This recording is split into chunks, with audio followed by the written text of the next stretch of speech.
أعوذ بالله من الشيطان الرجيم. بسم الله الرحمن الرحيم.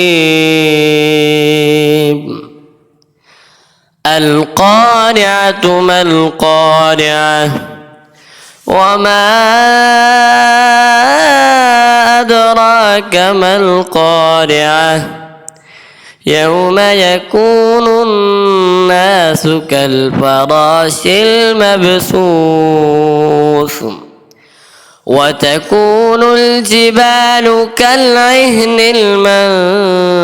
المنفوش فأما من ثقلت موازينه فهو في عيشة راضية وأما من خفت موازينه فأمه هاوية وما